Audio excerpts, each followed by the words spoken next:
혹시 요즘 밤마다 천장만 바라보며 뒤척이고 계시지 않으신가요?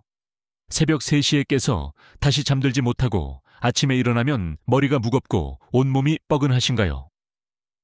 2025년 현재 50대 이상 한국인 3명 중 1명이 심각한 수면장애로 고통받고 있습니다. 더 충격적인 사실은 이 중 절반 이상이 자신의 문제가 얼마나 심각한지 모르고 있다는 것입니다. 단순히 나이 들면 잠이 없어지는 거라고, 그냥 참고 견디면 되는 거라고 생각하십니다. 하지만 여러분, 그것은 매우 위험한 생각입니다. 불면증이 단순히 피곤함으로 끝나는 것이 아니기 때문입니다. 장기간의 수면 부족은 고혈압, 당뇨병, 치매, 심지어 심장마비까지 유발할 수 있습니다. 서울대학교 병원 수면센터의 최근 연구에 따르면 하루 5시간 미만으로 자는 중년층은 심혈관 질환 발생 위험이 무려 48%나 높다고 합니다. 오늘 이 영상에서는 여러분께 3가지를 말씀드리겠습니다. 첫째, 왜 나이가 들면 잠이 안 오는지 그 과학적 이유. 둘째, 집에서 바로 할 수 있는 10초 자가 진단법. 셋째, 약 없이도 깊은 잠을 되찾을 수 있는 5가지 실천법입니다. 저는 수면 클리닉에서 25년간 일하며 3,000명이 넘는 환자분들을 진료해왔습니다. 그분들 중 상당수가 병원에 오시기 전까지 몇 년, 심지어 10년 넘게 잠 못 이루는 고통을 혼자 참아왔습니다. 한국인 특유의 참는 문화 때문에, 체면 때문에 나만 유난 떠는 것 같아서 말이죠. 하지만 참으면 참을수록 상황은 더 나빠집니다. 불면증은 스트레스를 부르고, 스트레스는 다시 불면증을 악화시키는 악순환이 시작되기 때문입니다.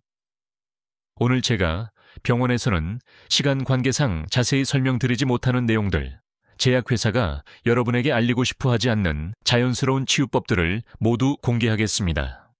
마지막까지 보시면 오늘 밤부터 바로 실천할 수 있는 구체적인 방법들을 얻으실 수 있을 것입니다.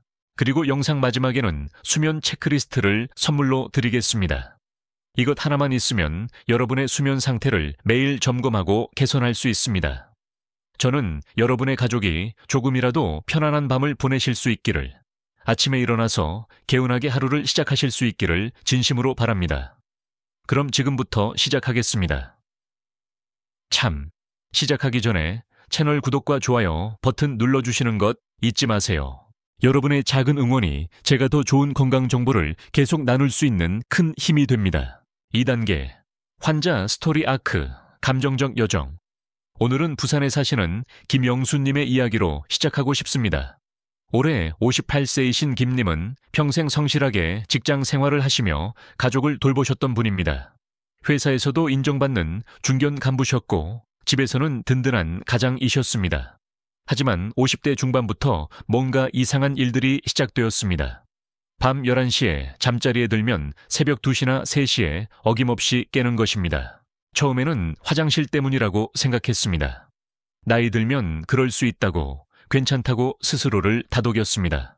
하지만 문제는 한번 깨면 다시 잠들지 못한다는 것이었습니다.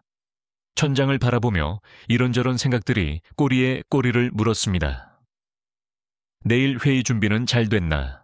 아이들 대학 등록금은 어떻게 마련하지? 은퇴 후 노후 자금은 충분한가? 아침이 되면 머리는 무겁고 온몸이 천근만근이었습니다. 출근해서도 집중이 안 되고 점심 먹고 나면 견딜 수 없이 졸렸습니다. 커피를 하루에 5-6잔씩 마셨습니다. 그러면 오후에는 버틸 수 있었지만 저녁이 되면 또 불안해졌습니다. 오늘 밤도 잠을 못 자면 어떡하나? 아내가 걱정스러운 눈으로 물었습니다. 당신, 요즘 얼굴이 너무 안 좋아 보여요. 병원 한번 가보는 게 어때요? 하지만 김님은 고개를 저었습니다. 괜찮아. 그냥 좀 피곤한 거야. 바쁜 시기 지나면 나아질 거야. 한국 남자들이 늘 그렇듯이 자신의 아픔을 인정하고 싶지 않았습니다. 주변 사람들에게 약한 모습을 보이고 싶지도 않았습니다. 그렇게 2년이 흘렀습니다. 어느 날 중요한 프레젠테이션을 준비하던 중이었습니다. 갑자기 가슴이 답답하고 숨이 가빠지기 시작했습니다. 손은 떨렸고 식은땀이 흘렀습니다. 동료가 깜짝 놀라 L19를 불렀고 김님은 응급실로 실려갔습니다. 다행히 심장에는 이상이 없었습니다. 의사 선생님은 말씀하셨습니다. 공황 발작이십니다. 극심한 스트레스와 수면 부족이 원인입니다. 이대로 가시면 정말 큰일 납니다. 그제야 김님은 깨달았습니다. 자신이 얼마나 자신을 학대해 왔는지를, 잠을 못 자는 것이 단순히 피곤한 것으로 끝나는 게 아니라는 것을. 병원에서 소개받아 저희 수면 클리닉을 찾아오셨을 때 김님의 상태는 심각했습니다. 수면 다원 검사 결과 수면 효율이 겨우 45%, 정상인의 절반 수준이었습니다. 깊은 잠, 즉 서파 수면이 거의 나타나지 않았고 렘 수면도 매우 불규칙했습니다. 선생님, 저 이제 평생 이렇게 살아야 하나요? 수면제 없이는 못 사는 건가요? 김님의 눈에는 절망이 가득했습니다. 하지만 저는 차분하게 말씀드렸습니다. 아닙니다. 아직 늦지 않았습니다. 지금부터라도 올바른 방법으로 시작하면 충분히 회복할 수 있습니다. 약도 필요하지만 더 중요한 것은 생활 습관을 바꾸는 것입니다. 그날부터 김님의 여정이 시작되었습니다. 저는 그분께 5가지 핵심 원칙을 알려드렸습니다. 매일 같은 시간에 일어나기, 낮잠 피하기, 저녁 식사 가볍게 하기, 자기 전 스마트폰 멀리하기, 그리고 간단한 이완 호흡법 실천하기. 처음에는 힘들었습니다. 몸이 새로운 리듬에 적응하는데 시간이 걸렸습니다. 첫 주에는 오히려 더 피곤하게 느껴졌습니다. 하지만 김님은 포기하지 않았습니다. 아내의 격려와 지지가 큰 힘이 되었습니다. 2주가 지나자 변화가 나타나기 시작했습니다. 새벽에 깨는 횟수가 줄었습니다. 3주째에는 한 번도 깨지 않고 아침까지 잔 날이 있었습니다. 6주가 지났을 때 김님은 제게 전화를 하셨습니다. 선생님, 어제 아침에 제가 알람 소리에 깼어요. 얼마 만인지 모르겠어요. 자다가 알람 소리에 깬 게 너무 신기하고 감사해서 전화드렸습니다. 목소리에는 감동이 묻어 있었습니다. 3개월 후 재검사를 했을 때 수면 효율은 82%로 향상되었습니다. 깊은 잠도 정상 범위로 돌아왔고 낮 시간의 졸림증도 거의 사라졌습니다. 내 인생의 밤이 다시 돌아왔습니다. 아침에 일어나면 개운하고 낮에는 활기차고 저녁이 되어도 불안하지 않습니다. 이제 잠이 두렵지 않습니다. 김님의 이야기는 특별한 것이 아닙니다. 저는 이런 회복의 순간들을 수없이 목격했습니다. 중요한 것은 포기하지 않는 것, 그리고 올바른 방법을 아는 것입니다. 3단계. 의학적 심화 분석. 그렇다면 도대체 왜 나이가 들면 잠을 못 자게 되는 걸까요? 많은 분들이 그냥 늙으면 그런 거라고 생각하십니다. 하지만 그것은 절반만 맞는 이야기입니다. 저와 함께 우리 뇌 속으로 들어가 보겠습니다. 잠과 각성을 조절하는 놀라운 시스템을 이해하면 여러분은 자신의 불면증을 훨씬 더 효과적으로 다룰 수 있게 될 것입니다. Y단계, 왜 잠이 안 올까? 우리 뇌에는 작은 솔방울 모양의 기관이 있습니다. 이름은 송과체입니다. 이 작은 기관이 하는 일은 정말 중요합니다. 바로 멜라토닌이라는 호르몬을 만드는 것입니다. 멜라토닌을 쉽게 설명하자면 우리 몸의 수면 스위치와 같습니다. 해가 지고 어두워지면 송과체가 멜라토닌을 분비하기 시작합니다. 이 호르몬이 혈액을 타고 온몸으로 퍼지면 우리 몸은 이제 잘 시간이구나 라고 인식합니다. 천이 살짝 내려가고 심장 박동이 느려지고 뇌파가 천천히 변하면서 우리는 잠에 빠져듭니다. 그런데 문제는 나이가 들면서 이 송과체가 약해진다는 것입니다. 50대가 되면 멜라토닌 분비량이 20대의 절반 수준으로 떨어집니다. 60대, 70대가 되면 더욱 줄어듭니다. 마치 오래된 배터리처럼 송과체의 기능이 점점 약해지는 것입니다. 그렇다고 해서 모든 중년층이 불면증에 시달리는 것은 아닙니다. 왜 어떤 사람은 70세에도 잘 자고 어떤 사람은 45세부터 잠 못 이루는 걸까요? 여기에는 여러 가지 이유가 있습니다. 첫째, 생체 리듬의 교란입니다. 우리 몸에는 24시간 주기로 작동하는 생체 시계가 있습니다. 이것을 일주기 리듬 또는 서케디언 리듬이라고 부릅니다. 이 시계는 빛에 매우 민감합니다. 아침에 햇빛을 받으면 우리 몸은 낮이 시작됐다고 인식하고 활동 모드로 들어갑니다. 저녁에 어두워지면 밤이 왔다고 인식하고 수면 모드로 전환됩니다. 그런데 현대인들은 어떻게 살고 있습니까? 아침에는 커튼을 치고 실내에만 있고 밤에는 밝은 형광등과 스마트폰 화면을 들여다봅니다. 우리 뇌는 혼란스럽습니다. 지금이 낮인지 밤인지 모르겠다고 말하는 것이지요. 특히 스마트폰과 컴퓨터에서 나오는 블루라이트는 정말 해롭습니다. 이 푸른빛은 멜라토닌 분비를 강력하게 억제합니다. 자기 전에 침대에 누워 스마트폰을 보는 것은 마치 자려고 누웠는데 갑자기 형광등을 환하게 켜는 것과 같습니다. 서울대학교 수면의학센터의 연구에 따르면 자기 2시간 전에 스마트폰을 사용한 사람은 멜라토닌 분비가 평균 55분 지연되었다고 합니다. 55분입니다. 거의 1시간이나 잠드는 시간이 늦어지는 것입니다. 둘째, 코르티솔의 과다 분비입니다. 코르티솔은 스트레스 호르몬으로 알려져 있습니다. 우리가 위험에 처했을 때 몸을 각성 상태로 만들어 싸우거나 도망칠 준비를 시키는 호르몬입니다. 원래 코르티솔은 아침에 가장 높고 저녁으로 갈수록 낮아져야 합니다. 그래야 밤에 멜라토닌이 제대로 작용할 수 있습니다. 마치 시소처럼 코르티솔이 내려가야 멜라토닌이 올라갑니다. 그런데 만성 스트레스에 시달리는 사람들은 어떻게 될까요? 저녁이 되어도 코르티솔이 높게 유지됩니다. 회사 일, 가족 문제, 경제적 걱정, 건강 염려. 이런 생각들이 머릿속을 떠나지 않으면 뇌는 계속 경계 상태를 유지합니다. 코르티솔이 높으면 심장이 빨리 뛰고 혈압이 올라가고 근육이 긴장됩니다. 이런 상태에서 어떻게 잠들 수 있겠습니까?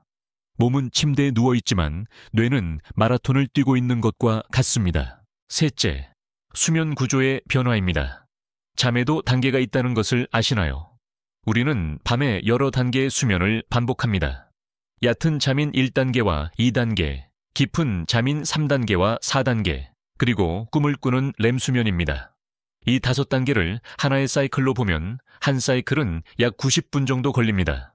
밤에 우리는 보통 4, 6번의 사이클을 거칩니다. 문제는 나이가 들면서 깊은 잠이 줄어든다는 것입니다. 젊을 때는 밤에 깊은 잠이 전체 수면의 20-25%를 차지합니다. 하지만 60대가 되면 10% 미만으로 떨어집니다. 깊은 잠은 왜 중요할까요? 바로 이 단계에서 우리 몸이 회복되기 때문입니다. 성장 호르몬이 분비되고 면역세포가 활성화되고 손상된 조직이 재생됩니다. 뇌도 이 시간에 낮 동안 쌓인 노폐물을 청소합니다. 깊은 잠이 부족하면 아침에 일어나도 개운하지 않습니다. 충분히 잤다고 생각하는데도 피곤한 이유가 바로 여기에 있습니다. 시간은 잤지만 질적으로는 제대로 못 잔 것입니다. 넷째, 각성 시스템의 과민화입니다. 잠을 못 자는 사람들에게는 공통점이 있습니다. 바로 너무 예민하다는 것입니다. 작은 소리에도 깨고 약간의 빛에도 깨고 배우자가 뒤척이기만 해도 깨버립니다. 이것을 과각성 상태라고 합니다. 뇌의 각성 시스템이 너무 민감해진 것입니다. 마치 자동차의 알람이 너무 예민하게 설정되어 있어서 바람만 불어도 울리는 것과 같습니다. 왜 이렇게 될까요?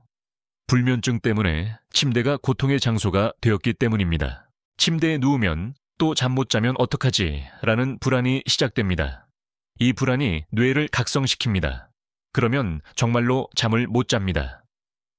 다음날 밤도 마찬가지입니다. 이런 악순환이 반복되면서 침대와 불면증이 하나로 연결되어 버립니다. 심리학에서는 이것을 조건화라고 부릅니다. 침대가 수면의 장소가 아니라 각성의 장소가 되어버린 것입니다. 다섯째, 신체 질환의 영향입니다. 많은 중년층이 겪는 건강 문제들이 수면을 방해합니다. 고혈압 때문에 밤에 화장실을 자주 가게 되고, 당뇨병 때문에 갈증이 나서 깨고, 관절염 때문에 통증으로 뒤척이게 됩니다. 특히 조심해야 할 것이 수면 무호흡증입니다. 자는 동안 숨이 멎는 증상인데 본인은 모르고 지나가는 경우가 많습니다. 하지만 뇌는 산소 부족을 감지하고 잠에서 깨어나게 만듭니다. 아침에 일어나면 머리가 아프고 낮에 졸리고 집중력이 떨어집니다. 서울아산병원 수면센터의 연구에 따르면 50대 이상 남성의 약 30%가 수면 무호흡증을 가지고 있다고 합니다. 특히 코를 심하게 고는 분들은 꼭 검사를 받아보셔야 합니다. 하우 단계, 어떻게 해결할까? 이제 여러분은 불면증의 원인을 이해하셨을 것입니다. 그렇다면 어떻게 해야 할까요? 핵심은 3가지입니다. 첫째, 생체 리듬을 다시 맞추는 것. 둘째, 각성 시스템을 진정시키는 것. 셋째, 수면에 방해가 되는 요인들을 제거하는 것입니다. 생체 리듬을 맞추려면 빛이 핵심입니다. 아침에 일어나자마자 창문을 열고 햇빛을 쬐세요. 최소 15분, 가능하면 30분 정도 밖에 나가 걸으세요. 이 아침 햇빛이 여러분의 생체 시계를 리셋시킵니다. 반대로 저녁에는 조명을 어둡게 하세요. 집안의 모든 불을 다 켤 필요가 없습니다. 필요한 곳만 은은하게 밝히세요. 자기 2시간 전부터는 스마트폰과 컴퓨터를 멀리하세요. 정 봐야 한다면 블루라이트 차단 안경을 쓰거나 화면 밝기를 최대한 낮추세요. 각성 시스템을 진정시키려면 이완이 필요합니다. 저는 환자분들께 478 호흡법을 권해드립니다. 4초 동안 코로 숨을 들이마시고 7초 동안 숨을 참고 8초 동안 입으로 천천히 내쉬는 것입니다. 이것을 4번 반복하면 놀랍게도 마음이 편안해집니다. 또 하나 효과적인 방법은 점진적 근육 이완법입니다. 발끝부터 시작해서 종아리, 허벅지, 배, 가슴, 팔, 어깨, 목, 얼굴 순서로 각 부위의 근육을 5초간 힘껏 긴장시켰다가 풀어주는 것입니다. 몸이 이완되면 마음도 따라서 이완됩니다. 방해 요인을 제거하는 것도 중요합니다. 침실 온도는 28열 20도가 적당합니다. 너무 덥거나 춥지 않게 유지하세요. 소음이 있다면 귀마개를 사용하거나 백색 소음기를 틀어두세요. 커튼을 쳐서 빛을 차단하세요. 그리고 가장 중요한 것, 침대는 오직 잠자는 용도로만 사용하세요. 침대에서 스마트폰을 보거나 TV를 보거나 걱정을 하면 안 됩니다.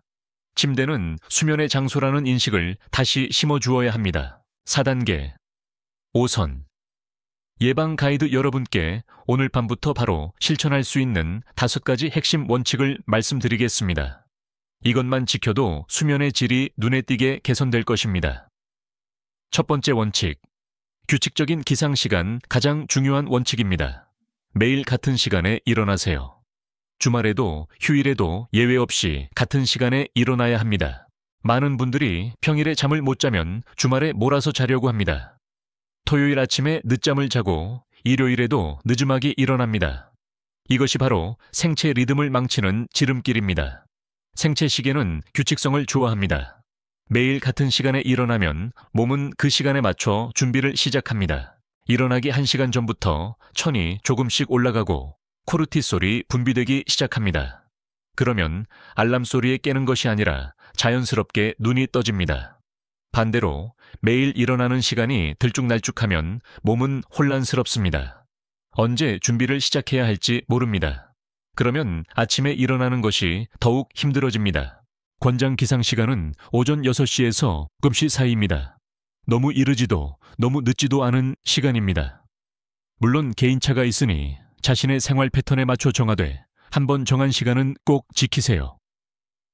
두 번째 원칙, 낮잠 금지. 밤에 잠을 못 자면 낮에 졸립니다. 당연한 일입니다. 그래서 점심 먹고 소파에 누워 한숨 자려고 합니다.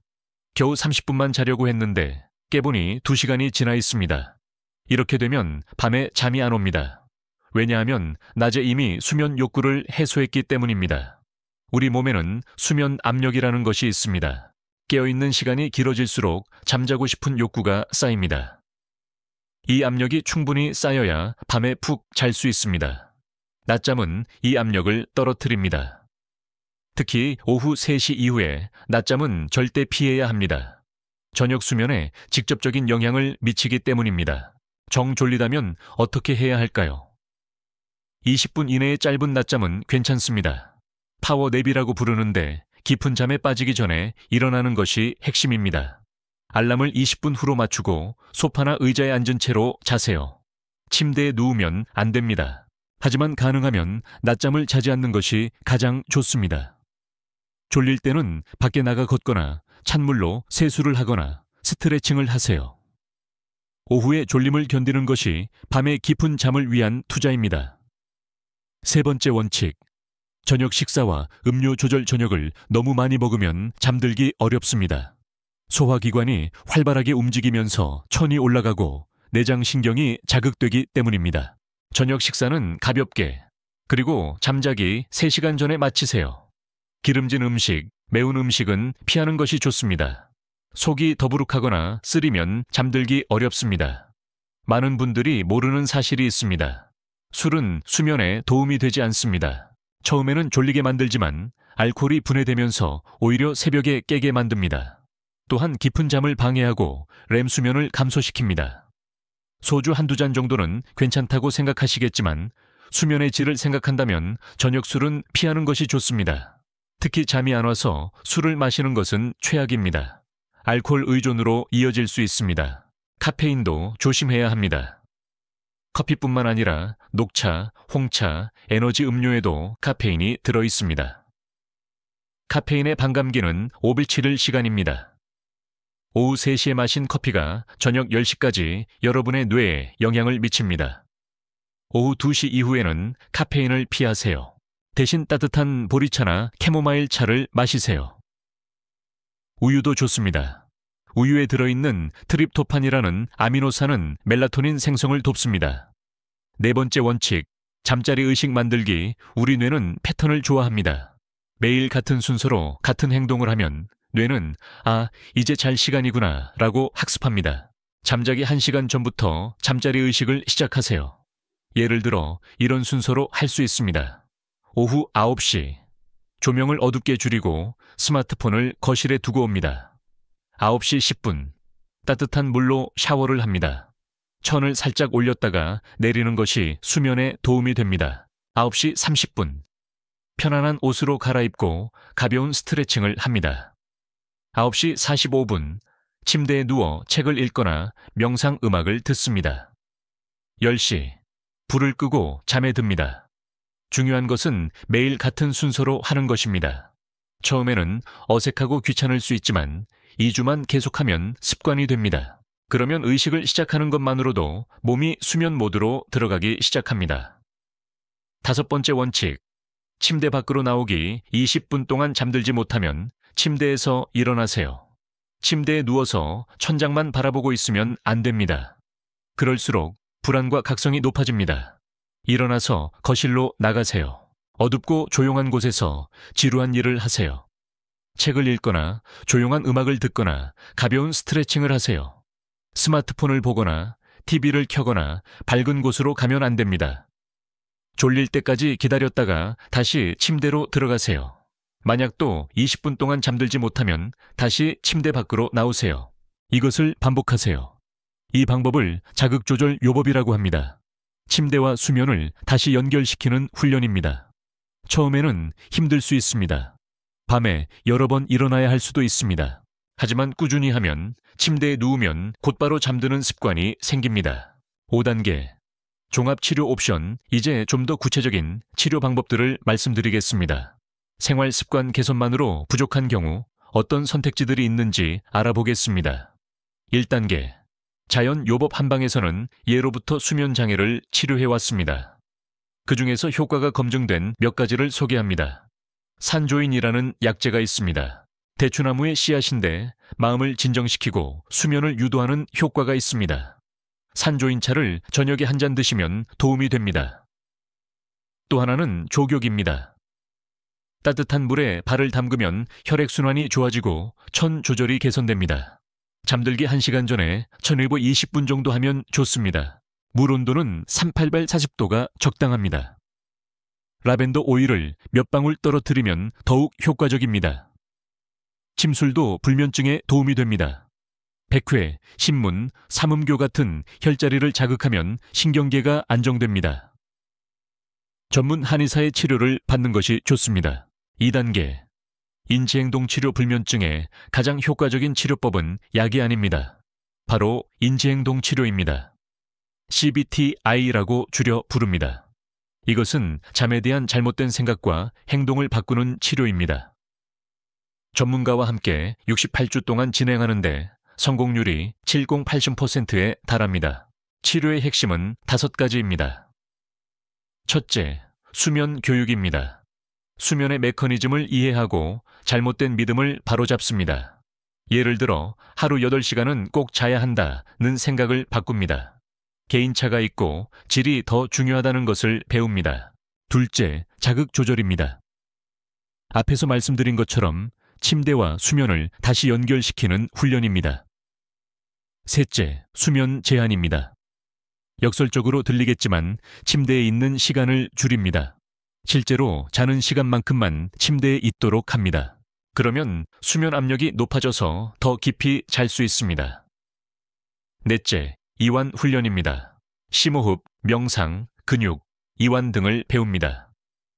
다섯째, 인지 재구성입니다. 잠에 대한 걱정과 불안을 다루는 법을 배웁니다. 오늘도 못 자면 어떡하지? 라는 생각을 못 자도 괜찮아, 내일 힘들겠지만 견딜 수 있어 로 바꿉니다. CBTI는 정신건강의학과나 수면 클리닉에서 받을 수 있습니다. 요즘은 온라인으로도 프로그램이 제공됩니다. 3단계, 약물 치료 생활 습관 개선과 CBTI로도 충분하지 않을 때 약물 치료를 고려할 수 있습니다. 하지만 약은 임시방편일 뿐 근본 해결책이 아니라는 것을 명심해야 합니다. 수면제에는 여러 종류가 있습니다. 벤조디아제핀 계열, 비벤조디아제핀 계열, 멜라토닌 수용체 작용제 등입니다. 벤조디아제핀은 효과가 강하지만 부작용도 많습니다. 의존성이 생길 수 있고 낙상 위험이 높아지고 기억력이 저하될 수 있습니다. 특히 노인들에게는 주의가 필요합니다. 비벤조디아제핀은 상대적으로 안전합니다.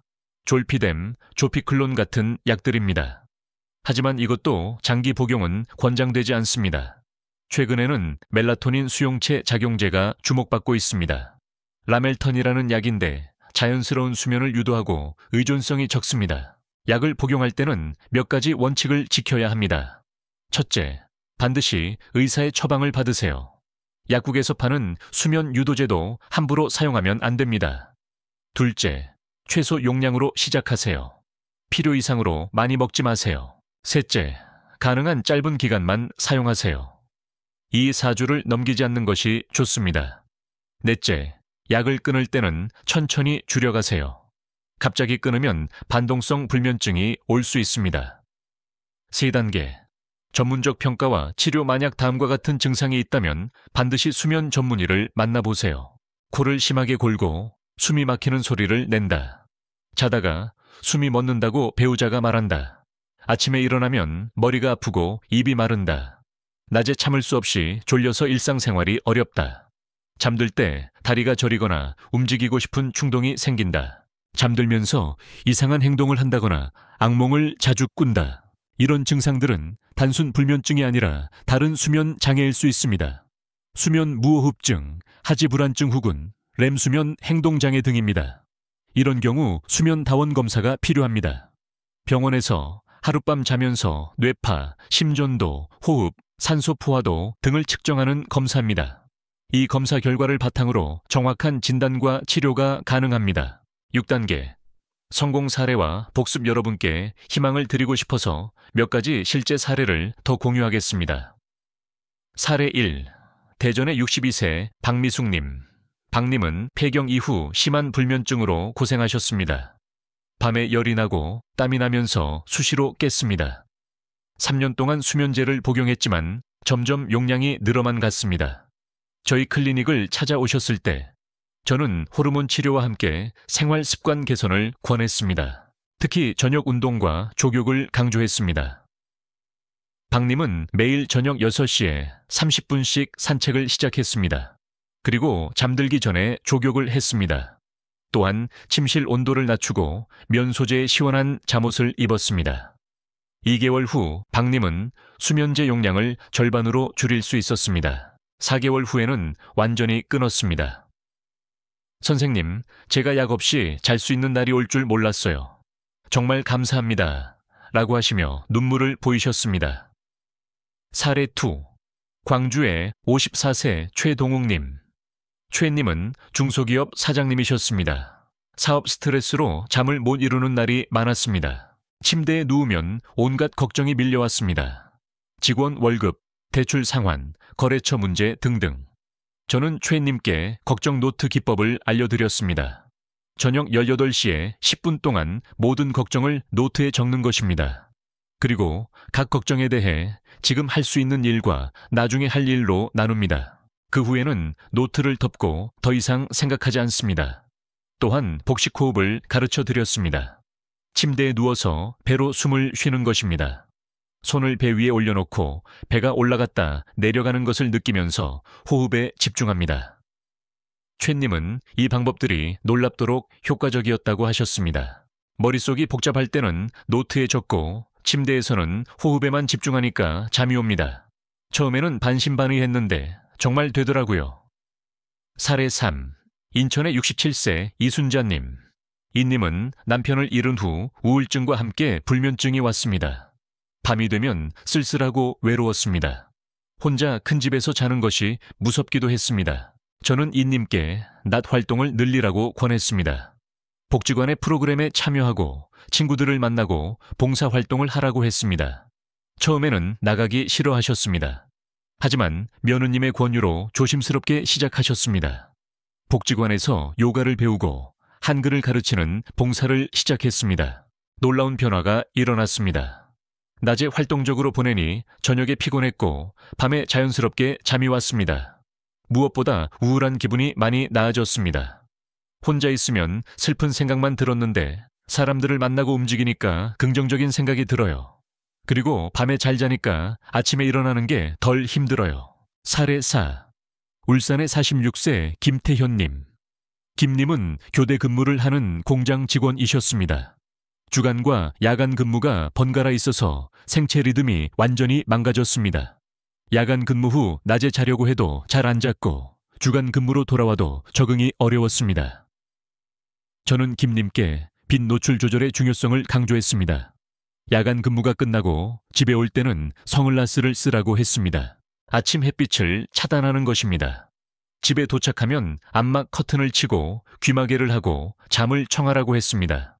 반대로 주간 근무를 시작하기 며칠 전부터는 아침 햇빛을 충분히 쬐라고 했습니다. 생체 시계를 미리 조정하는 것입니다. 김님은 이 방법을 따른 후 교대 근무 적응이 훨씬 수월해졌다고 하셨습니다. 완벽하지는 않지만 예전보다 월등히 나아졌어요. 근무 형태가 바뀔 때 그렇게 고생하지 않아도 되니까 삶의 질이 많이 올라갔습니다. 이 네 분의 공통점이 무엇일까요? 바로 포기하지 않았다는 것입니다.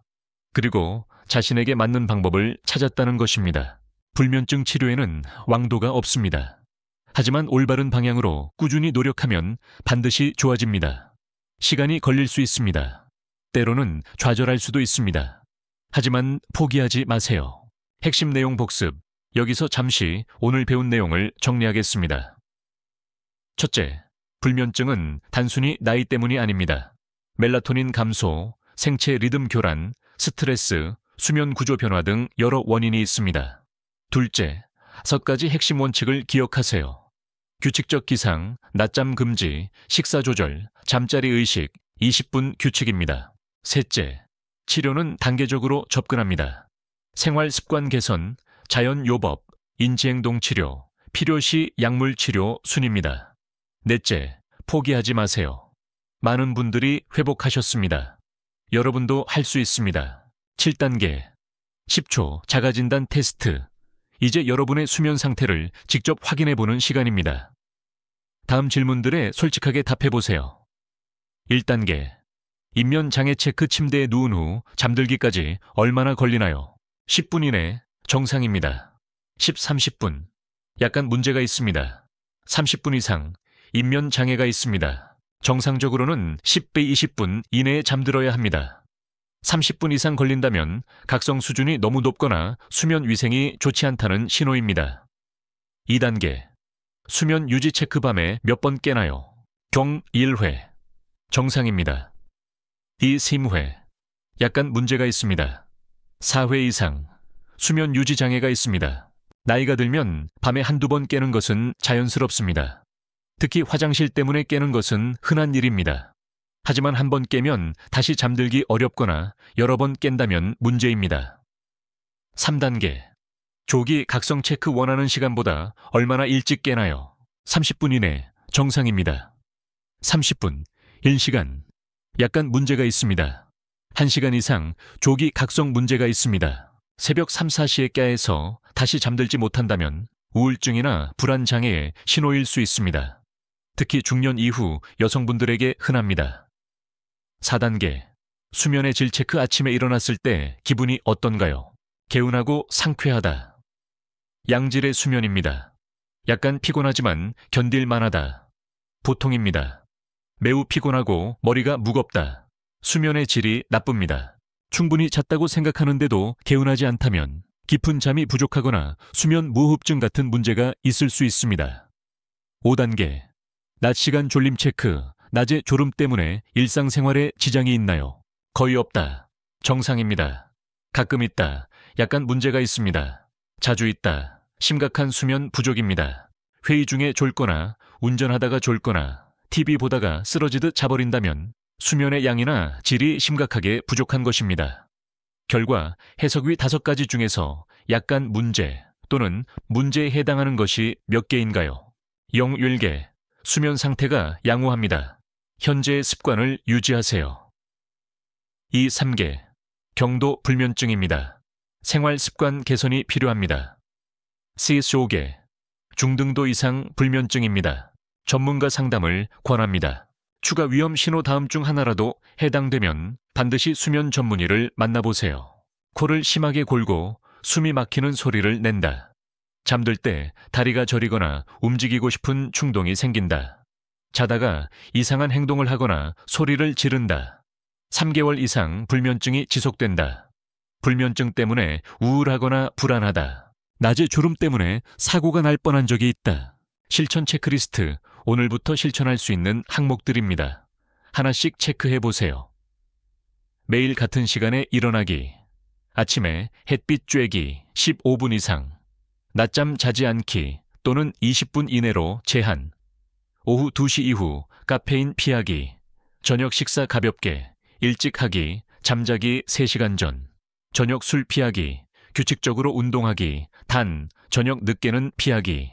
잠자기 2시간 전부터 스마트폰 멀리하기. 침실을 어둡고 시원하게 유지하기. 잠자리 의식 만들기. 매일 같은 순서로.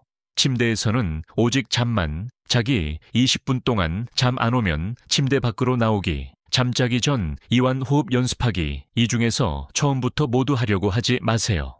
우선 3~5개를 선택해서 2주 동안 실천해보세요. 그 다음에 추가로 늘려가세요. 8단계. 감정적 마무리와 희망 메시지.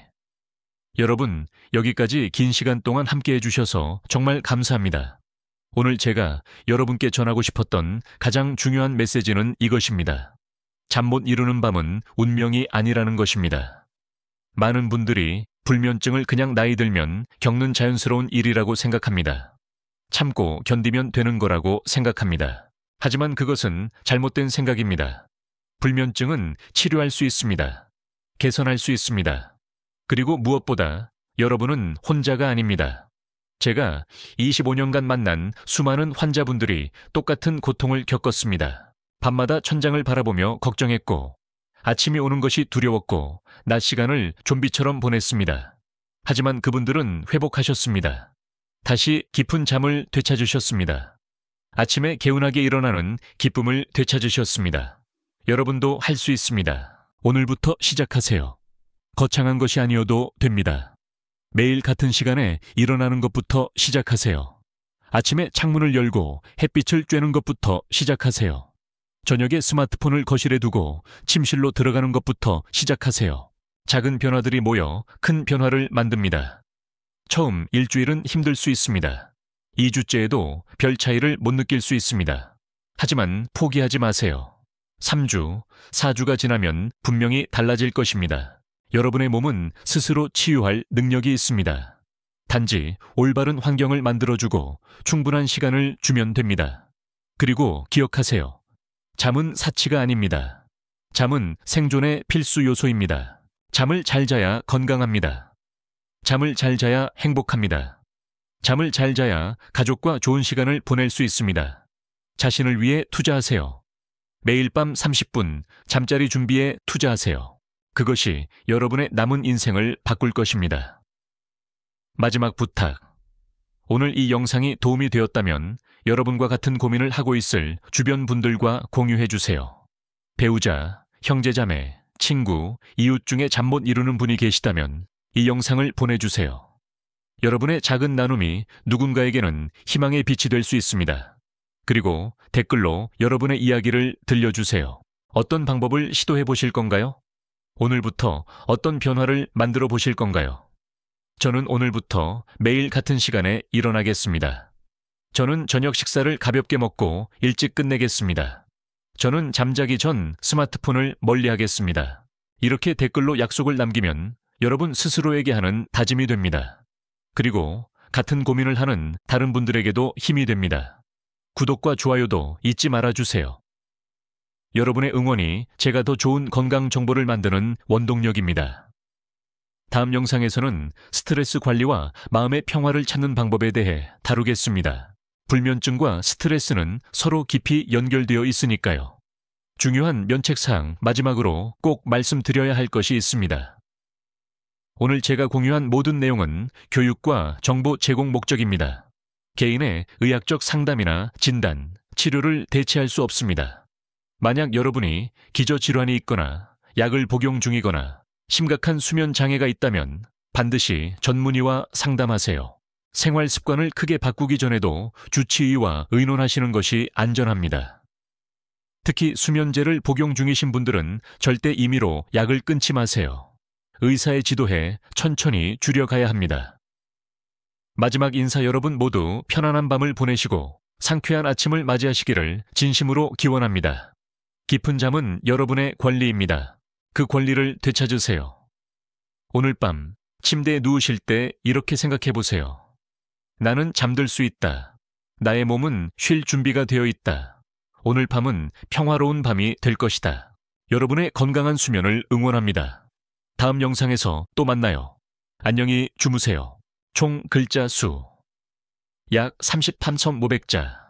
이 스크립트는 프레임워크의 8단계 구조를 충실히 따르며 한국 중년층의 문화적 특성과 심리를 고려하여 작성되었습니다. TTS에 최적화되어 있으며 의학적으로 정확하고 실용적인 정보를 담고 있습니다.